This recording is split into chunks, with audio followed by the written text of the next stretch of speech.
चलते फिरते तीर्थ हैं, हरते सब संताप, हम तो बस इतना जानते आप सरीखे आम। हम तो बस इतना जानते आप सरीखे आ। कुंडलपुर के बड़े बाबा की, मूल नायक अत्स्यकारी चमत्कारी सर्वभोगहारी मनोहारी श्री वासु पूज्य भगवान की, परम पूज्य आचार्य भगवान गुरुदेव शिक्षण विद्यासागर जी महामुनिराज की, परम पूज्य मुनि शेखवाड़े विमल सागर जी, अनंत सागर जी, धर्म सागर जी आदि समस्त 3 कम 9 करोड़ मुनिराजों की। कल चर्चा की थी कि आर्य समय सार में लिखा है कि आर्य को आर्य की भाषा में समझाया जाता है और म्लेच्छों को म्लेच्छों की भाषा में समझाया जाता है। तो प्रसंग चल रहे हैं, इस देश तक कैसे हम अपनी बात पहुंचाएं। आचार्य भगवान के मुख से, आचार्य श्री के श्री मुख से या मुखार बिंद से तो ध्वनि गुंजित होती है और दिव्य ध्वनि उनके मुख से निकल करके जन जन तक पहुंचती है। उसी ध्वनि को आगे बढ़ाते हुए, क्योंकि आचार्य भगवान की एक सीमा मर्यादा होती है, वह जितना बोलते हैं पहुंचता भी है लोगों तक। कंप्यूटर में ऐसी व्यवस्था रहती है, मोबाइल में भी ऐसी व्यवस्था आ गई है कि तुम हिंदी बोलोगे इंग्लिश में टाइप हो जाएगा, इंग्लिश बोलोगे कोई भी भाषा में टाइप भी हो जाता है और ट्रांसलेट भी हो जाता है। हिंदी से इंग्लिश में करना हो, इंग्लिश से हिंदी में, कोई भी भाषा में। यानी पहले कोई विदेश से आता था तो एक व्यक्ति रहता था, वो ट्रांसलेट करता था। आज सिस्टम आ गए हैं, सब कुछ भी आप बोलोगे। जैसे कोई प्रिंट मैटर भी है ना, उसको चाहो तो वो दूसरी भाषा में कन्वर्ट हो जाता है, लिखित में हो जाता है। कोई भी मैटर है उसको जैसा भी करना हो कर सकते, सुविधा है। तो आज भी जो हिंदी है ना, देश के कोने कोने में बोली जाती है। हिंदी भाषी भी थोड़ी बहुत और अपनी तरह की हिंदी बोल और समझ सकते हैं। तो इस तरह से विश्व के अनेक विश्वविद्यालयों में जिस प्रकार से आचार्य भगवान ने जो महाकाव्य मूकमाटी लिखा, उस पर पीएचडी हुई, डीलिट हुई, एमफिल हुई, और कई विश्वविद्यालय में चल रहा है कि एक कन्नड़ भाषी संत, जिनको कन्नड़, जिनकी मुख्य भाषा रही हिंदी नहीं आती थी, उन्होंने अपनी मेहनत की दम पर हिंदी सीखी और मूकमाटी जैसा महाकाव्य जो आचार्य भगवान ने अपने करकमलों के द्वारा लिखा है, ऐसा महान काव्य बना कि उस पर लगभग 300 के लगभग, कम ज़्यादा हो सकते हैं, इतने विद्वानों ने अपनी कलम चलाई और उसके ऊपर 3 इतने मोटे मोटे भाग निकले हैं, 3 भाग मूकमाटी के ऊपर समीक्षाएं लिखी। लोगों ने अपने कलम के द्वारा उनकी समीक्षा की। आचार्य भगवान हमेशा जो भी काम करते हैं नाम के लिए नहीं करते हैं, इसीलिए तो कहते हैं ना, जो नामुना के कामना से कोसों दूर हैं, कहीं कहीं ऐसे संत भी जरूर हैं। उन्होंने अपने नाम से ना कोई संस्था, ना कोई मंदिर, ना कुछ कभी नहीं खोला, ना उनकी कभी इच्छा रहती। यहाँ तक कि वो अपने सामने भी मतलब चर्चा जरूर करते हैं, वो बात अलग है, लेकिन ये कई बार ऐसी बात आई तो उन्हें क्लास वगैरह नहीं लगाई, उद्बोधन तो दिया उसके ऊपर। एक बार तो कोई व्यक्ति कुछ पेपर से थे, वो लेके जा रहा था, किसी ने देखा क्या है ये, कहाँ ले जा रहे हो, देखा तो वो मूकमाटी ही थी जो हस्तलिखित थी। पूज्य ज्ञान सागर महाराज जी भी ऐसी करते थे, लिखते थे और कहीं भी रख देते थे, कहते थे मेरा काम लेखन का है, प्रकाशन का श्रावकों का है। पहले के संत कितने निष्प्रय होते हैं। आचार्य कुंद कुंद स्वामी भी ऐसे महान आचार्य हुए हैं कि जिन कई स्थानों पर उन्होंने नाम नहीं लिखा अपना, लेकिन नाम की आज परंपरा इसलिए आई ये कि पता ही नहीं चलता, नहीं तो कि किसने लिखा क्या है, फिर उसमें कई और भी समस्याएं आती हैं। इसलिए पूजन आदि में आपने देखा लास्ट में नाम, भजन में कोई लिखते हैं, स्तुति लिखते हैं तो नाम आ जाता है, वो कारण है। प्रतिमाओं में भी प्रशस्ति इसीलिए लिखी जाती है कि इतिहास रहता है कि किसने विराजमान की थी, कौन प्रतिष्ठाचार्य थे, किसके सानिध्य में है पंचकलनक हुआ। आज भी कई प्रतिमाओं पे जब प्रशस्ति नहीं मिलती है तो उसका कुछ भी ज्ञात नहीं हो पाता है। इसलिए प्रशस्ति लिखने की परंपरा हुई। ये इसलिए नहीं है कि भैया अपना नाम हो जाए, ये किसने इतिहास की दृष्टि से। इसलिए हम लोग जब भी किसी मंदिर का शिलान्यास होता है, किसी वेदी का शिलान्यास होता है, ताम्र पत्र पे प्रिंट किया जाता है या मशीन से लिख के हाथ से जैसे भी प्रशस्ति लिखी जाती है कि किसने इसका शिलान्यास किया, कौन से महाराज के सानिध्य में किस प्रतिष्ठाचार्य ने इसका शिलान्यास करवाया, किस नगर में। क्योंकि जब भी भूकंप आदि आएगा तो मंदिर नष्ट हो गया, कुछ मंदिर इधर का उधर हो गया, तो वो प्रशस्ति मिल जाती है, उससे इतिहास ज्ञात हो जाए। इसलिए तो अपन को जो ग्रंथ हैं जो अपने ताम्र पत्र पर, रजत पत्र पर, स्वर्ण पत्र पर और ताड़ पत्र पर उत्कीर्ण करवाना चाहिए। इससे क्या होता है, हमने सोने का ग्रंथ बनवाया था, एक चांदी पे भी बनवाए और इस पे ताम्र पत्र पे, पीतल पत्र पे, सब धातुओं पे ग्रंथ बनवाए और पूरे भारत के प्रमुख नगरों में विराजमान भी करवाए, जिससे हमारी जो जिनवाणी है वह सुरक्षित रहे। क्योंकि जो पेपर पे हम लिखवाते हैं वो कितने दिन तक रहती है, फट जाती है। और हजारों साल के लिए जिस प्रकार से पाषाण के मंदिर बनवाए जा रहे हैं, ये 2000 वर्ष की लगभग उम्र मानते हैं। 2000 वर्ष तक अपने पाषाण के जो पत्थर के मंदिर हैं सुरक्षित रहेंगे, क्योंकि हमारे लिए ये प्रतिमा है भगवान की, वो महत्वपूर्ण है। और भगवान सुरक्षित कब रहेंगे, जब हमारे मंदिर व्यवस्थित होंगे। आज भी पूरे देश में कई जगह जीर्ण शीर्ण मंदिर होते जा रहे हैं, लोग उसका ध्यान ही रखते हैं। इसलिए इसका लिखा है पुण्य, अनंत गुना पुण्य लिखा है। पाषाण के मंदिर बनवाने वाले को अनंत गुना पुण्य लिखा है। क्यों लिखा है? क्योंकि वो इतने वर्षों तक मंदिर रहेगा। आरसीसी का जो मंदिर बनवाते उसकी उम्र कितनी होती है? 50-60 वर्ष। घर की बात अलग है, घर तो आदमी का क्योंकि वो बनवा लेता है। आचार्य श्री कहते आगे आने वाली पीढ़ी मंदिर नहीं बनवाएंगी, मोबाइल खरीदेंगी, car, fridge, cooler, AC, TV, ये और वो, है ना, अच्छे कपड़े, गहने, सोने चांदी के, विंटेक्स और भी जो आते हैं ना सब नए नई क्वालिटी वाले, तो ये तो खरीदेंगी, लेकिन मंदिर नहीं बनवाएंगी। इसलिए आचार्य श्री की भावना हुई, उन्होंने पाषाण के मंदिर के लिए प्रेरणा दी, आशीर्वाद और सानिध्य प्रदान किया, तो इतने सारे मंदिर तीर्थ बन गए।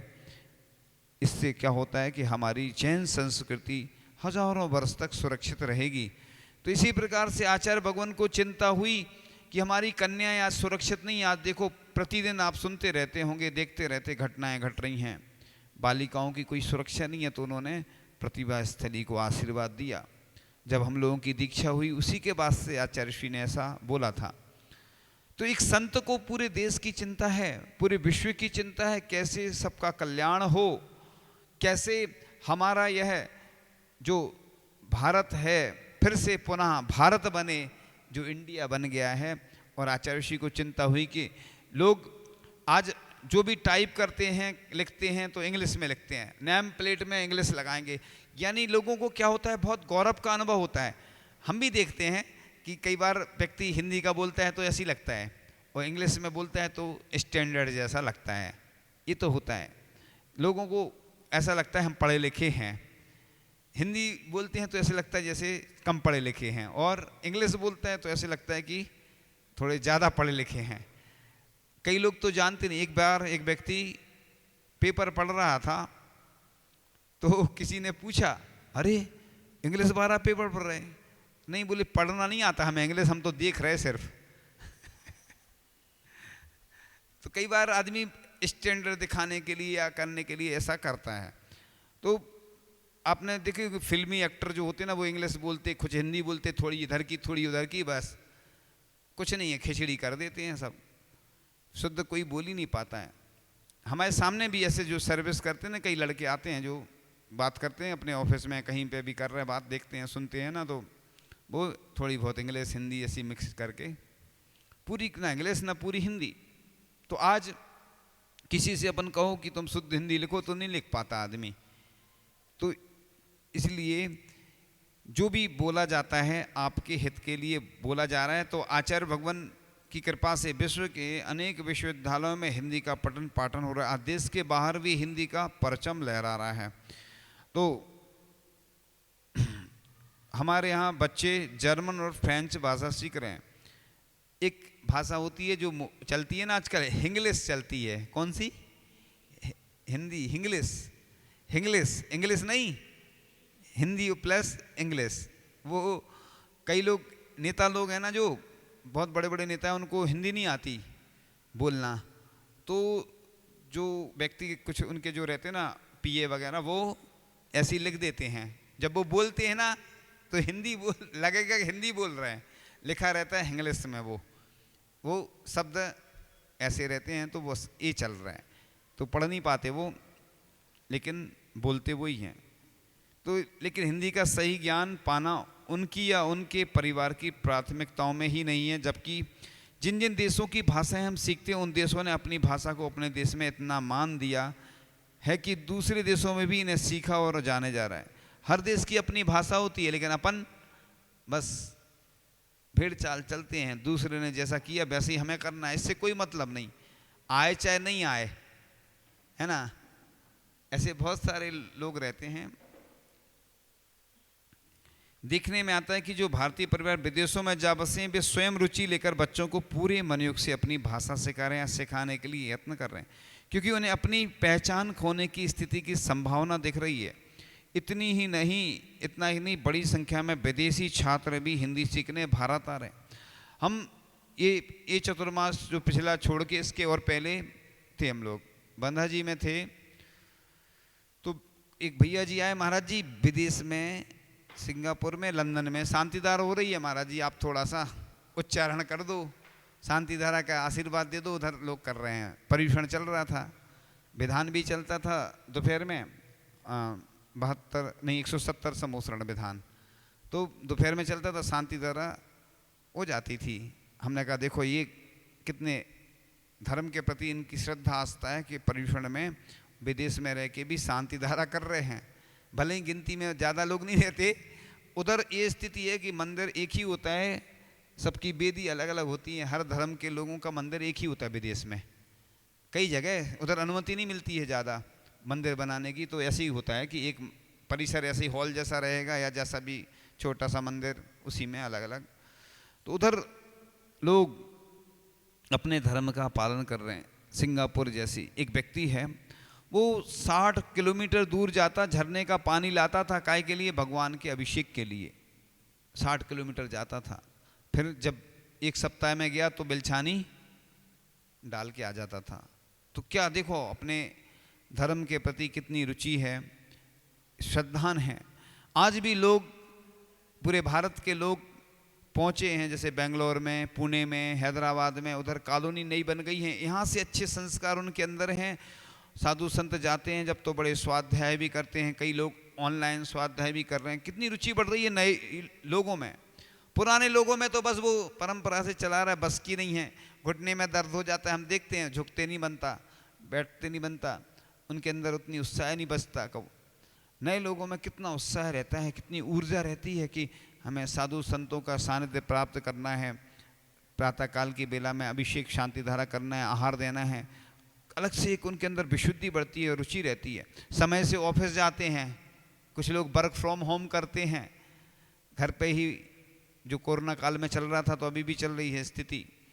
तो आप सोचिए कि ऐसे लोग भी धर्म की प्रभावना में सहयोगी बनते हैं, क्योंकि बाकी लोग तो हम देखते हैं उंगलियों पे गिनने वाले होते हैं, चाहे कोई काम हो। ये पूरे देश की स्थिति है कि जहाँ भी जाओ ना, दोपहर की कक्षा में जितने लोग बैठे हैं उतने ही रहते हैं सब जगह क्योंकि लोग आलसी हो गए हैं। अभी कोई अच्छा बुलौआ रख दो, बुलौआ रख दोगे तो खूब सारे आएंगे, कुछ मिलता है ना उसमें गिफ्ट। ऐसे ही कोई खाने पीने वाला मामला हो, एक बार की बात है, सुनो, उस नगर का नाम नहीं बता रहा, अब क्या बताएं, हम बता भी सकते लेकिन नहीं बताएंगे, अच्छा नहीं रहता। एक नगर में, बहुत बड़ा नगर था, और हम लोग महावीर जयंती मनाई उधर, तो सब मिलके मनाते उधर, चाहे दिगंबर हो चाहे सब। अब प्रवचन आदि में तो लोग दिखे नहीं। और जिस दिन महावीर जयंती थी उस दिन की बात थी शायद, उस दिन कमरे से देखा आवाज़ आ रही है, भीड़ बहुत है, काय की आवाज़ आ रही, देखा तो भोजन में इतनी भीड़ थी, पूरी समाज टूट पड़ी हो। इसलिए तो बोलते ना कार्यक्रम कोई भी रखो, आना फ्री जाना फ्री हो खाना फ्री। खाना तो नहीं बोलते अपन, भोजन बोलते हैं, वो चलता है लेकिन वो ऐसा, लेकिन वो खाना माने हमने बोला था भोजन बोलना चाहिए अपन को। महाराज जी के लिए साधुओं के लिए जो होता वो आहार था। तो भोजन के नाम पे कैसे टूट पड़ते लोग, देखो फ्री का मिल रहा है तो बस टूट पड़ते हैं, समाज की तरफ से है फ्री है बस। अब स्थिति ये होती है कि क्लास प्रवचन में रुचि नहीं रहती लोगों की, है ना। तो ये स्थिति होती जा रही है, लोग दिन पे दिन धर्म से दूर भागते जा रहे हैं। कैसे पंचम काल के अंत तक, जैसा तिल्लोय परिणति ग्रंथ में लिखा है कि पंचम काल के अंत में मुनि आरिका श्रावक श्राविका रहेंगे। ये पंचम काल के जो 18,500 वर्ष में जितने भी वर्ष बचे हैं, 18,500 वर्ष तक हमारा अनवरत रूप से जैन धर्म चलता रहेगा। इसमें कोई शंका की बात ही नहीं है, गुंजाइश की कोई बात ही नहीं है। तो चलेगा तो ऐसे ही, लेकिन धीरे धीरे धीरे कम होता जाएगा उत्साह। पहले के जो बुजुर्ग होते थे, बूढ़े पुराने लोग होते थे, उनके अंदर बहुत विशुद्धि होती थी, उससे सब काम हो जाते थे। आज शुद्धि तो है, विशुद्धि गायब होती जा रही धीरे धीरे। अब बस प्रदर्शन में आनंद आता है। जिन शहरों में आप देखेंगे सुनेंगे कि वो आते ना पर्यूषण आएंगे, 10 लक्षण पर्व, अच्छी प्रतियोगिताएं होंगी, ये प्रतियोगिता वो प्रतियोगिता, बस हो जाते हैं संपन्न। इन्हीं में लोगों को आनंद ज़्यादा आता है। और हम देखते हैं कि दिन में कोई ये नहीं आएगा प्रवचन सुनने, क्योंकि काम रहता है महिलाओं को, पुरुष वर्ग को भी दुकान आदि रहती है, और रात में जब फ्री हो जाते हैं तो प्रवचन भी सुनते हैं, कार्यक्रम भी देखते हैं।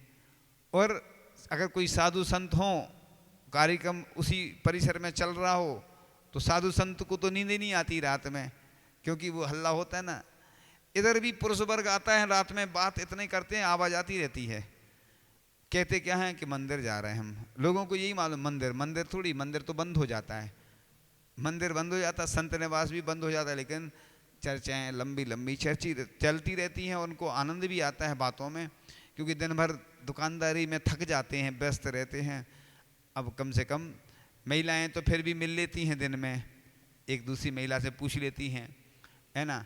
पुरुष वर्ग का क्या होता है, मिल नहीं पाता है, तो वो साथ में अच्छे से बैठे रहते। अब कोई ना बिजनेस है ना कोई सर्विस है, कुछ नहीं है, फ्री बिल्कुल, बस तो चौपाल लग जाती है चौराहे पर, है ना।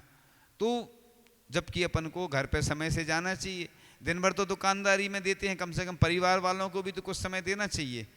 तो परिवार वाले कैसे, बच्चों के लिए, कई लोग तो बड़े शहरों में रहते हैं, स्थिति ये बनती है कि परिवार के लोगों को समय नहीं दे पाते। सुबह से जाते हैं ट्रेन में, लोकल ट्रेन में समय निकल जाता, बस में निकल जाता, इसी में शाम को आते हैं तो रात हो जाती, बच्चे सो जाते हैं। अब रविवार को भी छुट्टी नहीं मिलती मान लो, तो अब बस कोरोना काल में घर के लोग सुखी भी थे और दुखी भी थे, जैसा लोगों ने बताया, उनकी अपेक्षा से बता रहा हूँ मैं, अपने शब्दों में नहीं बोल रहा हूँ।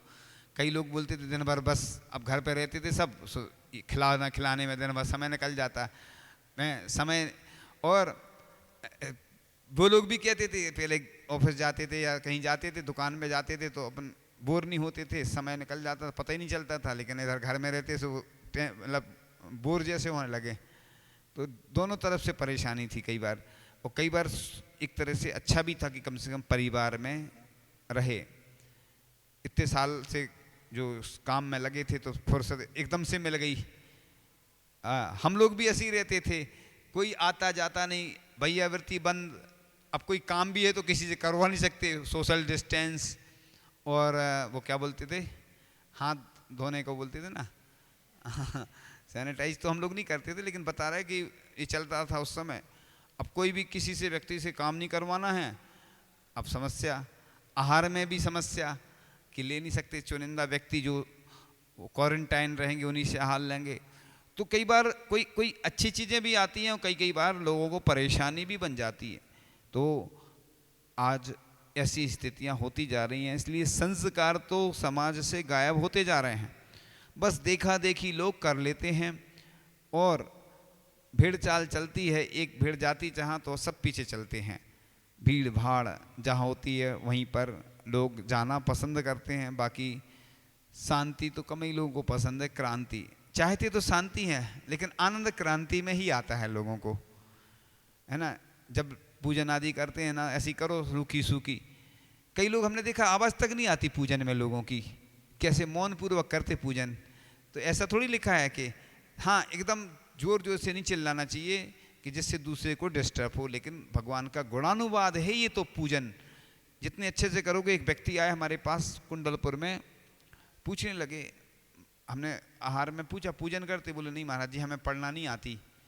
अब हम आहार में तो कुछ बोल नहीं सकते, हमने बाद में आना आप आए वो, तो हमने कहा कोई बात नहीं, तुम्हें पूजन करना नहीं आती कोई बात नहीं, आप भगवान का गुणानुवाद कर लो, जो आपके टूटे फूटे जो शब्द हैं वो भी पूजन हैं।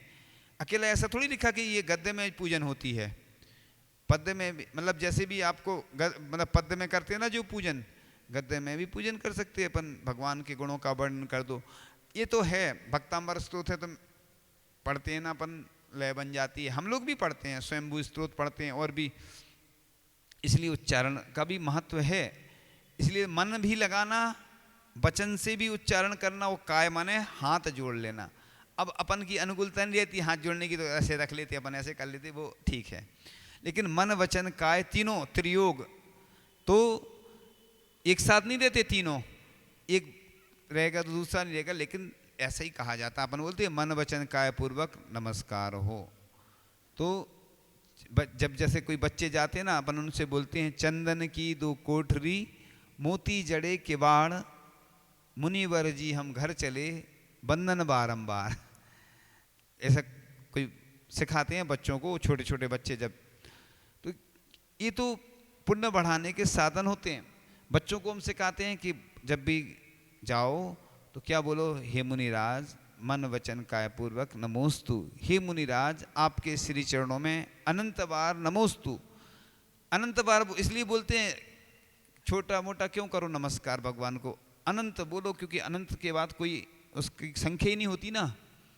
तो इसी प्रकार से अपन तीनों बार, दिन में 3 बार जब भी भगवान के दर्शन करें, ऐसी भावना रखो, अपनी निंदा अगर आलोचना करो, हे भगवान मेरे द्वारा ऐसे पाप के कार्य हुए हैं, भगवान मिथ्या हो गए, और हे भगवान पूर्व जन्म में मेरे द्वारा जो भी कार्य हुए हों, जो भी बुरे कार्य हुए हों, पाप के कार्य हुए हों, उनकी मैं निंदा कर आलोचना करता हूँ। हे भगवान आगे से मैं जब भी बुरे कार्य करूँ आप मुझे आगाह कर देना। हे भगवान आपका अभिषेक, शांति धारा, पूजन, स्वाध्याय, आहार दान, अच्छे अच्छे अनुष्ठान, मांगलिक कार्य मैं करता रहूं हमेशा भगवान, और मेरे द्वारा कभी भी किसी जीव का घात नहीं हो, मेरे द्वारा कोई बुरे कार्य ना हो, ऐसी भावना करोगे तो पुण्य का ही संचय होगा, और जब पुण्य का फल मिलेगा तो बस सब कुछ मिल जाएगा। इसीलिए किसी जैन दर्शन यही तो कहता है कि अपन बस सबके बारे में सोचो तो धर्म ध्यान। आचार्य जी बोलते हैं अपने लिए आंसू बहाना आर्तरोध्यान, दूसरे के लिए आंसू बहाना धर्म ध्यान। तो इतना सा ही अंतर है। इस प्रकार से आज का यह विषय पूर्ण हुआ। तो इस प्रकार से आपको आपके जीवन में खुशी आ सकती है। खुशी कोई अलग से वस्तु नहीं होती है, खुश रहना हमारे हाथ में है, दुखी रहना हमारे हाथ में है कि आप कैसे अपने जीवन को खुशमय बना सकते हैं, कैसे आप अपने जीवन को दुखमय बना सकते हैं। तो एक भजन के साथ करते हैं अपनी बात। गुरु जी सदा ही हम पे कृपा बनाए रखना, जो रास्ता सही हो उस पे चलाए रखना, कृपा बनाए रखना।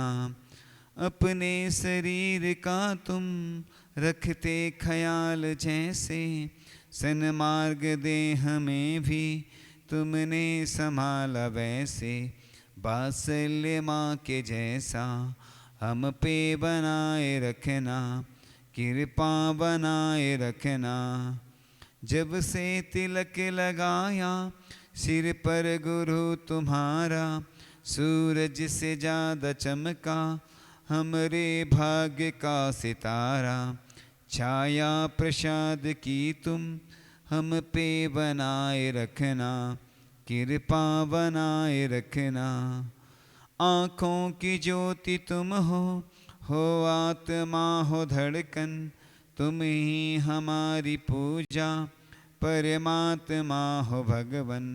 संसार के हितैषी आशीष बनाए रखना, कृपा बनाए रखना।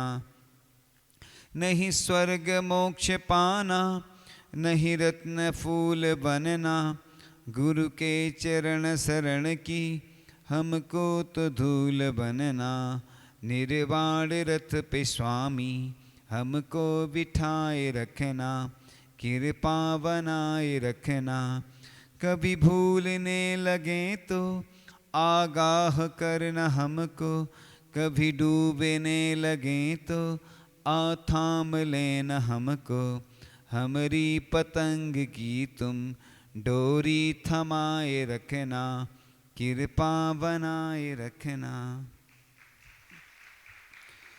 मेरे सवालों का जवाब दो ना। आता है पहला प्रश्न आपके सामने। पहला प्रश्न, ऐसी कौन सी बात है जो एक महान ग्रंथ में आई थी जिससे हमने शुरुआत की थी, उस ग्रंथ का नाम क्या है?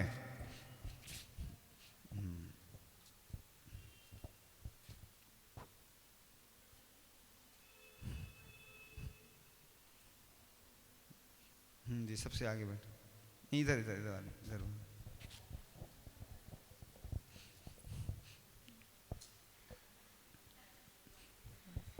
समय सार।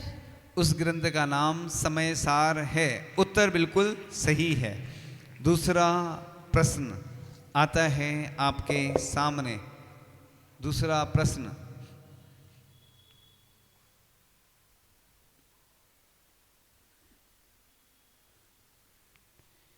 उस नगर का नाम क्या है जहाँ पर व्यक्ति अभिषेक के लिए जल लेने जाता था? हमने एक उदाहरण दिया था।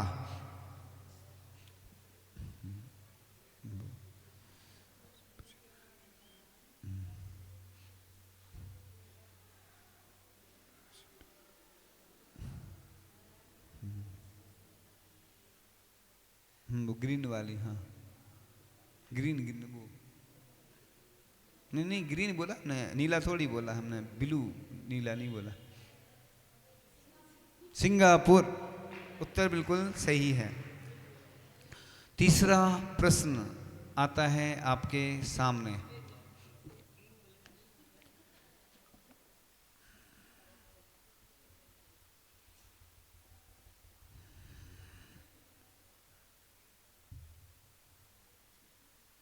वो कौन कौन से नगर थे जिनका हमने नाम लिया था कि जहाँ पर नए युवा सर्विस तो करते हैं, उसके साथ साथ धर्म का अच्छे से पालन करते हैं?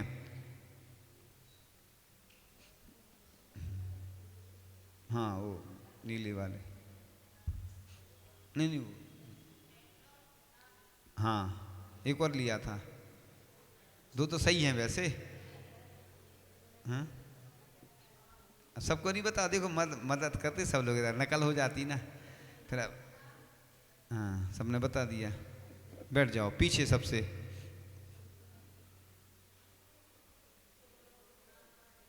हाँ बेंगलोर, पूना और हैदराबाद, बहुत अच्छा।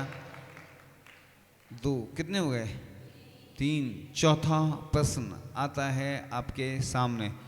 चौथा प्रश्न,